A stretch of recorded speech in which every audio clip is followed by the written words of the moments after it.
Bismillahirrahmanirrahim. Assalamualaikum warahmatullahi wabarakatuh. Bertemu lagi dengan Ibu ya pada pelajaran matematika, yaitu kita tetap masih di bab garis dan sudut. Kita kemarin baru belajar tentang garis kan. Nah, garis merupakan, Ibu ulangi lagi ya, garis merupakan susunan titik-titik bisa tak hingga yang saling bersebelahan dan berderet memanjang ke dua arah. Kemudian kedudukan dua buah garis. Nah, garis ini ada garis sejajar, ya. Kemudian garis berpotongan, kemudian ada juga garis yang berhimpit. Nah, ini garis yang sejajar dan kemudian ini garis yang berpotongan, ini garis yang berhimpit karena G itu sama dengan H kan. Nah, kemudian ini juga garis yang berpotongan. Nah, di dalam garis yang berpotongan ini ada garis bersilang, yaitu kedua garis tidak sejajar dan tidak pada satu bidang. Itu garis bersilang, gitu ya. Sekarang kita masuk ke sudut.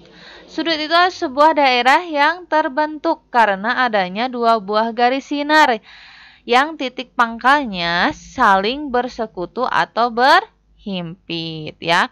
Kemudian bagian-bagian pada suatu sudut. Ada kaki sudut. Kaki sudut ini merupakan garis sinar yang membentuk sudut tersebut. Kemudian ada titik sudut, yaitu titik pangkal atau titik potong tempat berhimpitnya garis sinar. Kemudian ada daerah sudut, di mana daerah sudut ini merupakan daerah atau ruang yang ada di antara dua kaki sudut.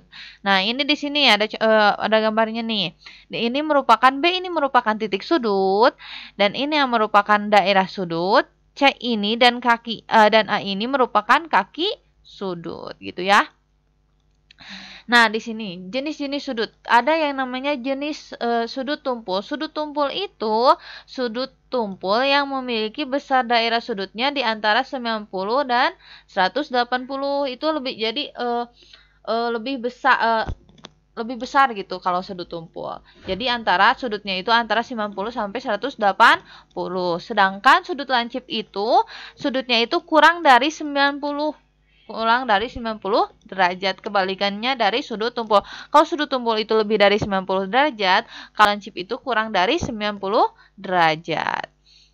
Nah, sedangkan ada sudut berpenyiku atau sudut siku-siku. Apabila ada dua buah sudut berhimpitan dan membentuk sudut siku-siku, maka sudut yang satu akan menjadi sudut penyiku bagi sudut yang lain, sehingga kedua sudut tersebut dinyatakan sebagai sudut yang saling berpenyiku.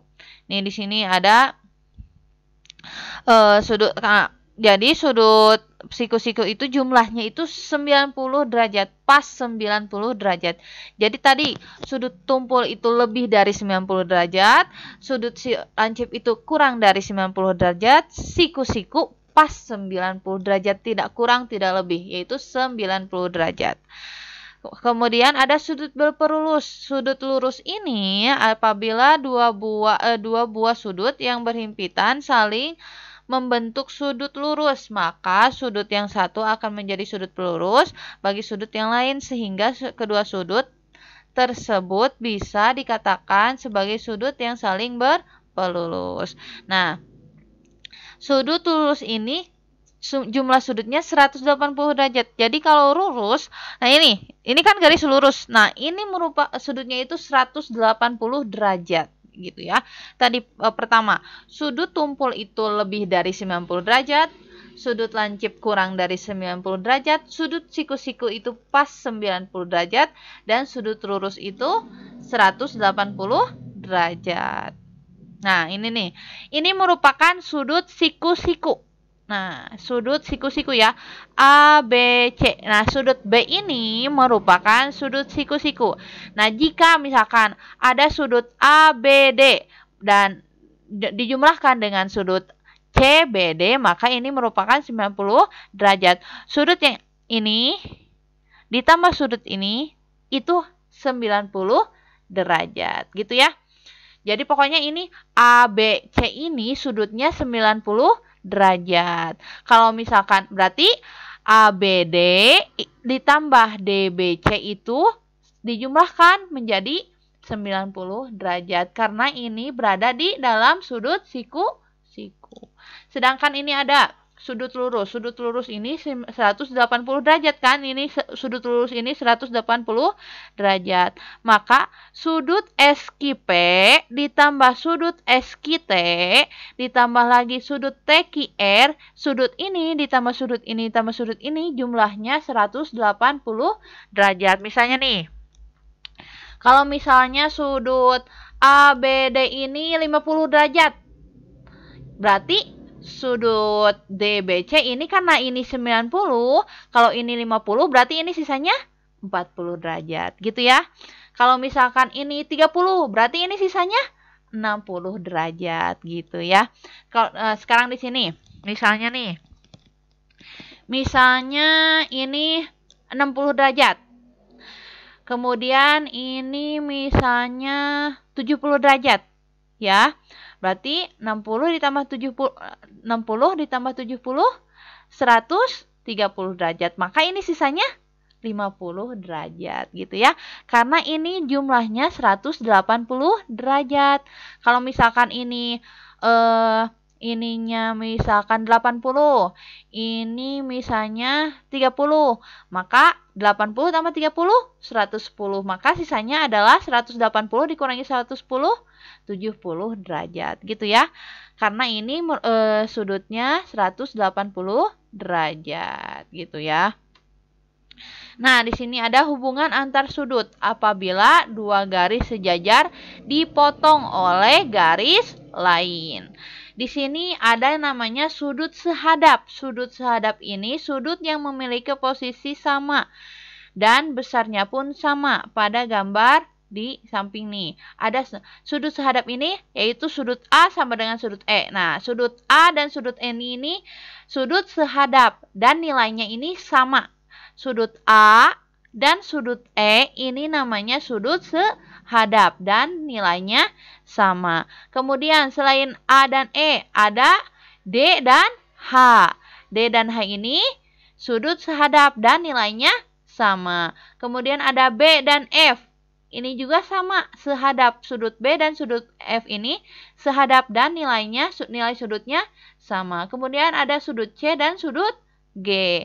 Nah, ini sudut C dan sudut G ini sudut sehadap juga dan nilainya sama. A sama dengan E, D sama dengan H, B sama dengan F, C juga sama dengan G. Dan itu dinamakan sudut sehadap. Kemudian ada sudut dalam berseberangan, yaitu sudut C dan sudut E. Nih berseberangan kan? C-nya di sebelah kanan, E-nya di sebelah kiri. Ini namanya sudut berseberangan. Ini, nah kalau ini C dan E ini sudut dalam berseberangan, karena ada di dalam kan? Ada di dalam, maka C dan E ini merupakan sudut dalam berseberangan. Sehingga sudut E sama dengan sudut C. Sama juga sudut D dan sudut F ini merupakan sudut dalam berseberangan. Di mana sudut D ini sama dengan sudut F. Kemudian nih ada yang di luar. Berarti E berseberangan dengan sudut A berseberangan dengan sudut G. Nah, dan ini dinamakan dengan sudut dalam berseberangan. Sudut A dan sudut G ini sudut dalam berseberangan. Kemudian sudut B dan sudut H. Maaf ya. Tadi sudut A dan sudut G ini sudut luar berseberangan. Dan nilainya sama, maka A sama dengan G.